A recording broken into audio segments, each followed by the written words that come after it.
Hey there. Well, it's been a little while since I have put out a weekly Astro Tarot. I've been kind of going through it. The planetary alignments have definitely been influencing my chart, and I appreciate the people that have been reaching out to me to just check in, tell me they value my readings, and also just to see how I'm doing. I'll get into some examples of how the chart has been affecting my natal chart placements towards the end of the video, but for now, I want to go ahead and look at what's going on with the placements of the planets in our sky, and then we'll jump into the cards and what they're highlighting in this reflection. So what we're looking at right now is basically sunrise. So if you woke up this morning before sunrise, you would have been able to see Venus here on the eastern horizon. You wouldn't be able to really see these other planets because they're too far away. You'd probably need to have some kind of instrument that would allow you to do so. But we have Neptune over here in the beginning degrees of Aries. We have Saturn at the end of degrees of Pisces. We have Venus over here in Aries, which is its opposite sign. We have Chiron also in Aries, and then the North Node is over here in Pisces. Mercury is at close proximity to the Sun. They aren't in conjunction yet, though. The Sun is more towards the end of Taurus. Mercury is more toward the beginning. And then we have Uranus over here toward the ending degrees of Uranus. We have Jupiter in Gemini, Mars in Leo. The moon is currently in Sagittarius. And then we have Pluto at 3 degrees of Aquarius. Now, if you were to wake up this morning, as I said, before the sun rose, you'd be able to see Venus on the eastern horizon. The sun would be moving to zenith position, around noon today. We wouldn't be able to see anything because, of course, it'd be way too bright outside. And then as the sun sets on the western horizon, you'll be able to see Jupiter on that western horizon. You'll also be able to see Mars around the zenith position. And then, of course, the waning moon will be rising a little bit after sunset, depending on, of course, if you have mountains in the way. Like for me, this moon rose in the last couple of nights just a little bit before 10 p.m. because I have a mountain ridge over to the eastern horizon where I live currently.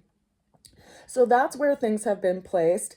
Now, this full moon that we just experienced was kind of a big deal because the full moon was in Scorpio, and it basically created this square relationship, not only with the sun, but also with Mars. And the thing that made this particular square so intense is that they're all in the fixed signs. Now, the fixed signs are Taurus, which is where the sun is at, which is fixed earth. Then we have Leo, which is fixed fire, which is where Mars is at. We had Scorpio, which is where the moon was at for the full moon. It was in opposite position, right? 180 degrees from the sun. It was in Scorpio, which is fixed water. And then we also have this planet over here in Aquarius, which is fixed air. So we have this grand square basically happening here between these. I'm not left-handed, so I apologize. It's super scribbly. So this is interesting. I haven't ever really taught with my left hand. I'll have to get better at being ambidextrous or, switch my chart around. But this fixed square was so intense because fixed signs are really stable, and they are basically bringing about change and transformation in an area that we've been creating stability in. And it's interesting, because that can feel really intense. I will speak to that. But we have to remember that when we have a situation that we've been trying to stabilize that actually isn't in alignment with where we're going, things have to change. And sometimes those changes, although they are disruptive, are in our best interest. So we have to remember to have faith. We also have to consider the players in this dance, so to speak. The players would be the sun, Mars, the moon, and Pluto, but we also have Uranus in the mix. And Uranus is a planet of unexpected, unavoidable changes. Then we have Mars, which is the planet of action. Hi. Which brings order to chaos. Oh, and then we have an impatient pup. We have the moon, which can be very revealing, especially in a full moon. as it lights up that which is in the darkness. And then we have Pluto, which is, you know, the planet of transformation that you can't turn back from. What's so interesting is that Mars and Pluto both are the planets that govern the sign of Scorpio. And Uranus is exalted in Scorpio, but it is currently in the opposite sign of Taurus. Now, Taurus governs things like agriculture, resources, our belief system, our values, our monetary system, like finances. And so there's been a lot of unexpected, unavoidable changes in this area that we've had to come to terms with. And depending on your own natal chart, of course, this is going to be impacting you differently or not be as intense.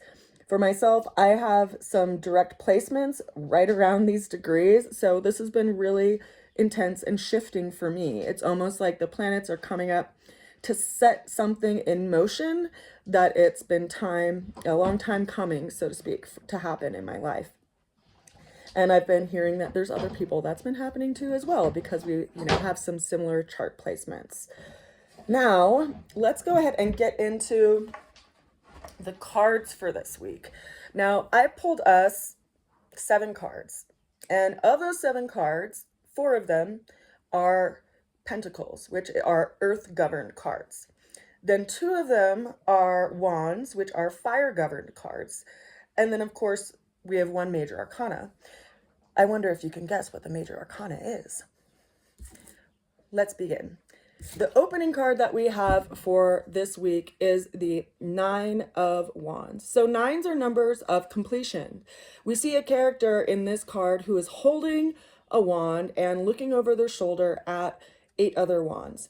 The character looks like they've been going through it. They have some scuffs on their clothes, they're wearing a bandage around their head, and this is a card of someone who is learning from past mistakes and also gathering themselves.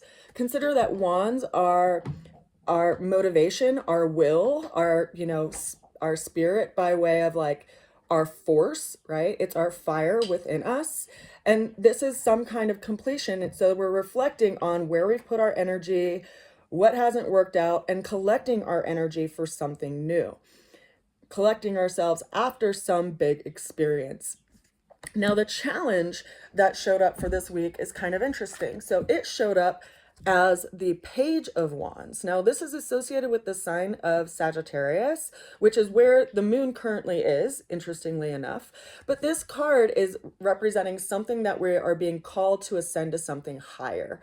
We see someone who's holding their wand. They're standing at the edge of this ridge that has light on one side and, you know, kind of the sun casting on the other side, and they're looking towards something higher. So they're looking towards a different, you know, to their actual like faith, to their beliefs, because Sagittarius is ruled by Jupiter, which is our spiritual teacher, our help from something higher, our belief systems by way of our spiritual search for ourselves and, you know, that spiritual connection with the divine.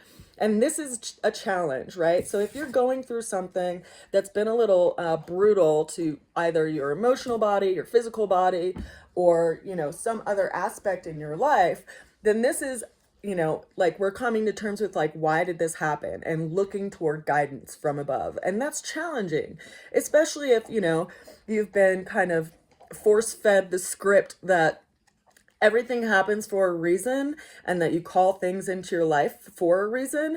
When we are experiencing hardships or difficulty, it's hard to believe that. And yet friction can create a space in our life that calls us to look to a solution, calls us to look at our resources a little bit differently, calls us to strategize. And so as difficult as this can be to actually have a sense of faith around why things are happening in the way that they are, that's our challenge. We have to tap into that.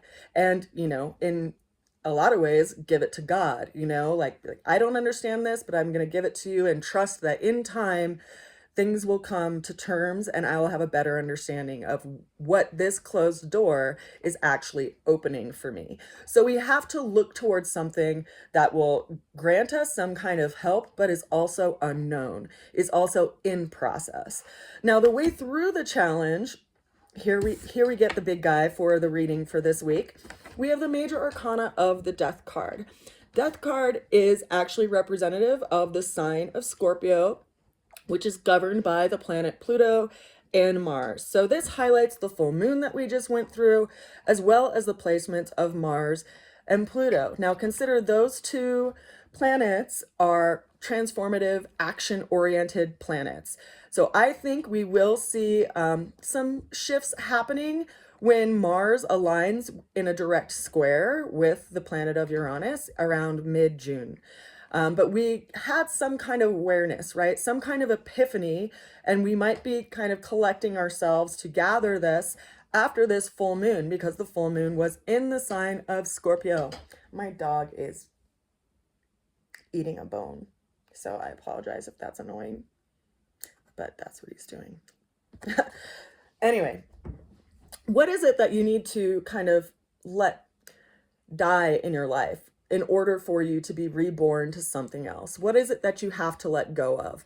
Consider that Pluto is, like a nuclear force. Like, what things basically are destroyed? Only the truth and only that which is, that can survive that is what is real. Anything that it destroys is not something that is of value, because it wouldn't allow itself to be destroyed if it was. So you have to consider that. We have to be in this process of transformation and realize that no matter how hard and difficult this kind of donut of this week was around learning from our past mistakes, this is something that we are coming to terms with by way of sobriety, and we can see it in clear light because the full moon literally lit it up. It revealed what was hidden. It revealed things that were unknown. And it could have been, in emotional nature, because it's a fixed water sign, right? The sign of Scorpio. So we're working with this. Now consider that major arcanas are like life lessons. They're not day-to-day things. So if we consider the alignment of where the planets are and what planets are involved, yes, we will have another full moon in Scorpio in a year's time, right? When we have the sun in Taurus. But at that time, Uranus will be in a different position. Mars will be in a different position. And Pluto will also be in a different position. So we have to consider that all of these coordinates and how they line up are timely, and they create these spaces for us to have realizations and witness that in ourselves, which we are being called to transform in our own lives. And we can see that there is a phoenix here rising in the background, and that is reminding us too that sometimes you have to shed that skin of your formal self to grow into who you are being called to become. Now, when we look at the ultimate outcome for this week, this is where we get into the Sea of Pentacles. The first card that we have is the Knight of Pentacles, and we see a knight sitting on a horse that has all of its feet on the ground. So it's lending a quality of moving very slowly and purposefully and intentionally, right? He's not up in the air rearing towards something. He's not even like cautiously letting his emotions guide him. He is stable. He is being patient, and there is some kind of inertia, and we may feel that at first. That is followed by the Five of Pentacles. Now in this card, we see a stained glass window that has 5 pentacles built within it, and 2 people that are in front of it that also look like they've kind of been going through it. So this is like our realization and coming to terms with this first experience that started out this week. We are looking towards something higher, and we have to actually make a choice, right? Whenever we have 5s involved in the tarot, it's giving us an option. It's like the Roman numeral of 5 is a V. There's a fork in the road. You can choose one path or you can choose another. In this instance, you can choose to actually feel defeated, or you can look toward your own spiritual connection, your own faith, and see that it's calling you to something that is actually in a safer space. It's calling you to a new space, and not to feel so defeated by what we are in the process of going through. And I say that because that card is followed by the 9 of Pentacles, which is someone who's actually like taking some kind of rest and respite. in the world. They're kind of removing themselves from from the world in order to complete some kind of project again. And I say complete because it is a 9, and 9s are numbers of completion. So we have to kind of move away from this kind of wounded aspect of what we've been experiencing into a space where we're actually tending to that which we can are called to put our energy. Because if we keep putting our energy to, considering things that we have lost or things that didn't work out, that's like chewing up our mind and our emotions and our body. It lends a lot of unnecessary stress, because ultimately we have to realize that, if for instance you are physically wounded, you have to take the time to take care of yourself and heal yourself. And that's the project that we're entering into. We have to actually put our energy toward that thing that we have felt so called to put our energy toward. And I'm kind of speaking elusively because I have like at least half a dozen things in my life that I've been called to do over the years. And I can witness how I've lent my energy and my effort and my time to try to just fixating on things that didn't feel good. And that ultimately took my energy away from putting it towards the things that I want to grow in my life. And that is even further confirmed by the 7 of Pentacles, where we see someone literally growing things and having patience around what they are growing. We see someone standing next to what appears to be a bush of sorts that has 6 various sized pentacles on it. And they have 1 pentacle resting in beneath their feet. They're wearing 2 different colored boots, and they're kind of taking a moment of pause and evaluation. So they're looking at kind of how things have grown in their life, and they're setting something aside. They're setting aside their patience, right? They're seeing how things come to fruit. And that's where we have to be right now. It's like, and it's interesting because currently, right, at least in the Northern Hemisphere, people are planting their gardens. They are maybe making new plans based on what didn't work out last year, planting things in a new space, maybe depending on the lighting that they figured out last year, restarting things, putting things in the ground. And all of this is from learning and gathering information through the process and having patience to see how things work out. Because nothing is set in stone, right? You can plant a lot of different seeds and not all of them are going to grow, and not all of them that grow are going to bear fruit. It really depends on how you tend to them, how you nurture them, and if you water them, right? Because you can plant a lot of things in the earth and never water them and they won't grow. You can plant them in the wrong environment and they're not going to grow. You can plant them in a perfect environment, nurture them wonderfully, and a whole crap ton of grasshoppers can come in and chew them all down. Or, a neighbor could let out their chickens and they eat them all up. Like, there's a lot of different variables and factors that will influence what grows in your garden and also the garden of your life. So how do you tend to these things? Where do you place your attention? Are you watchful around the, deer that are going to come nibble your jalapenos or your pansies, right? How do you protect that which you are growing? And I think that's why we have this kind of dance between the 9 of Pentacles and the 7 of Pentacles. And it's also highlighting that energy that we have all up in Taurus, which is Earth, which is what the Pentacles are referencing. Because we currently have Mercury in Taurus, we have the Sun in Taurus, and we have Uranus in Taurus. And yes, Mercury is a very fast-moving planet. It moves around the sun very quickly because it's an inner planet, and it has around an 88-degree orbit or 88-day orbit, whereas Uranus, it has an 84-year orbit. So it's in every sign for roughly about 7 years. So it's going to stick around in Taurus for around another year. It's going to be leaving and going into Gemini in 2026. So we'll be able to hit some of these squares and oppositions in the next year with Uranus, but we have to consider, where we put our attention, because of course Mercury is going through that sign. It's having a communication with the Sun and Uranus here in the next month or so. Actually, let's just take a look and see when exactly that will be, because Mercury is pretty fast moving. It's actually going to be in communication with Uranus at the end of this month, at, you know, on the 25th of May. And then we're going to have Mars that moves into communication, not by way of conjunction. Mercury will be conjunct. So Mercury, which is right here, will basically be in the same position as Uranus here on the 25th. And around that same time, you know, we'll already see that the sun has moved into Gemini, but these guys will be in communication. So Mercury is the planet of communications, how we see things, how we describe things, and short distance travel. And so it's going to be in this conversation with Uranus around the changes that we need to make.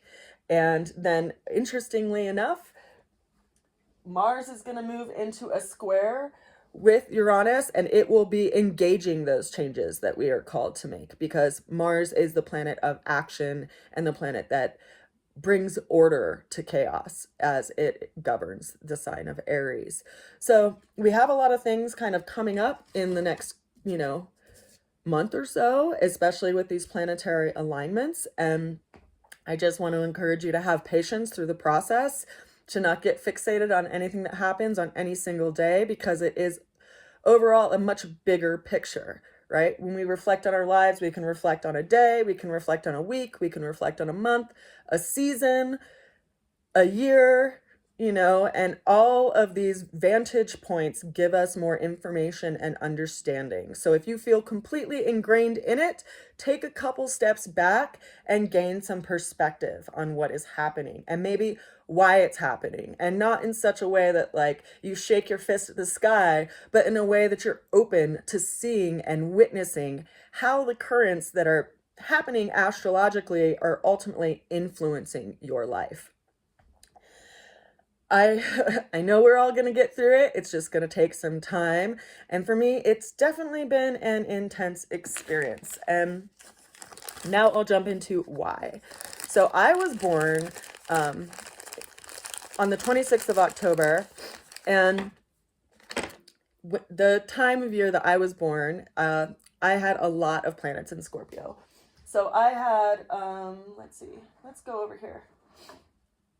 I have my sun in Scorpio. I have my part of fortune in Scorpio. I have my Uranus in Scorpio. I have Mercury in Scorpio. I have Mars in Scorpio. And I have Venus in Scorpio. So the moon was basically directly between my Venus and my Mars. So this transit, the full moon was basically right on top of that area of my chart. I also have my moon over here in Leo, and then I also have Jupiter over here in Leo. I also have Chiron over here in Taurus. So I have a kind of like a natural T-square already in my chart.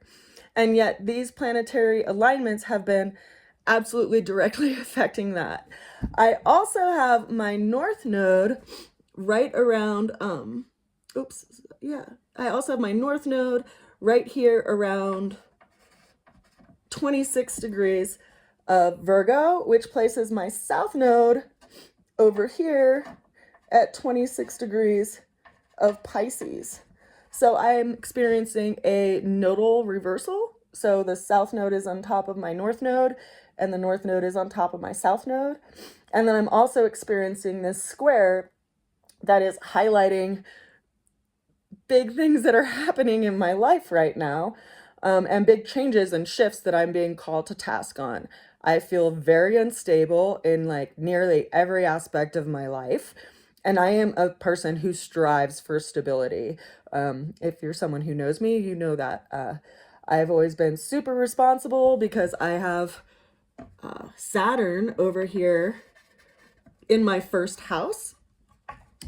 And so I kind of can't get away from responsibility. I always think about being responsible before I really engage in anything. and how it's going to impact my life. And so all these things that are happening kind of in the end degrees of Pisces are in direct opposition to my North Node, and the South Node is sitting on top of my North Node. And then this square is basically coming in to lock in with my natal chart alignment.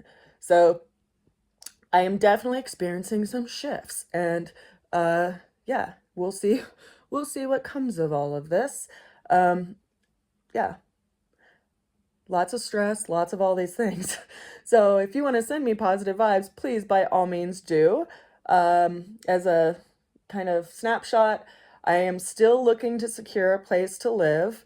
I've seen many places, many of them have fallen through. I do still have a couple of options, but it's really making me consider if I should even stay in the area that I'm in. And my job has been very extremely stressful with intense deadlines. It's like instead of having a dinner plate of work, I have an entire party platter, which is kind of impossible. I'm a very efficient person, and usually, you know, when I have to leave a job because I'm being overworked, they replace me with multiple people because they can't keep up with the workload that I've been doing. So I'm under this extreme amount of pressure right now, which is impacting all these areas of my life, especially as Jupiter currently is in my 10th house. I have Neptune in my 4th house, and so that's also in an opposition, but the planet that governs Sagittarius is Jupiter, so it's in its fall, being that it's up in Gemini, but it is expanding kind of my career space and how much work I take on, and it's making it very intense and big and overwhelming, and in a way that's like beyond a person's capacity. So it's making me really reevaluate where I put my time and energy, especially as, you know, it takes away from that which I'm growing in my life, which is my writing career, my teaching career, because all of my energy is going into this space where ultimately it's being eaten and devalued. So that's just a snapshot on how these planetary placements are influencing my chart, and why I kind of feel like I'm in a gauntlet of sorts. So it gives me some understanding. I'm not like shaking my fist at the sky so much, but I'm just like seeing how things play out and why they're playing out the way that they are and what they're calling me to do because of the way that things are going to land. So if you would like to have a snapshot of how these planetary placements are influencing your chart and your life, of course, feel free to reach out. I will say that I'm going to be packing for the next couple of weeks in hopes that this next place that I've been waiting for actually lines up. I've been talking to the owners, and it seems like it will, but I still don't have a lease, which also gives me a lot of anxiety because I'm under pressure. Quite literally by way of Mars and the sun and all these things going on. The moon, though, is currently in Sagittarius, so just so that you know, I was referencing the full moon of 2 days ago. The moon is a pretty fast moving celestial body, of course, because it takes 28 days to move around the sun. So it will, be in a new moon space in a couple of weeks. So it will be in alignment over here in Taurus still. Actually, nope. New moon is going to be over here in Gemini with the sun in alignment. So it will be, aligning itself with Jupiter pretty quickly here in a couple of weeks. And so it will be interesting to see kind of what developments get highlighted around that new beginning in our lives and how we are being called to task and in our direction. But I want to send you guys all a good wish. Of course, I appreciate that you appreciate my videos and let me know. So thank you so much. If you have any questions or comments, feel free to reach out. If you'd like to, get your chart read, we can schedule that probably, hopefully after I secure a place to live. Um, yeah, or I can at least like send you something to type up or something. We'll see. I don't know. Reach out if you need, if you feel called. I want to send you a lot of love and a good wish and some encouragement to tap into your faith, to meditate, to drink nervines. That's what I've been doing. Herbs that are beneficial for the nervous system, like schizandra, lemon balm. I've also been drinking some wood betony, a little motherwort, linden, hawthorn leaf for my heart. Just herbs. Herbs are my ally right now. And B vitamins, because they're good for stress too. I wish you well. I hope you're well. And we're going to get through it. I love you lots. Bye for now.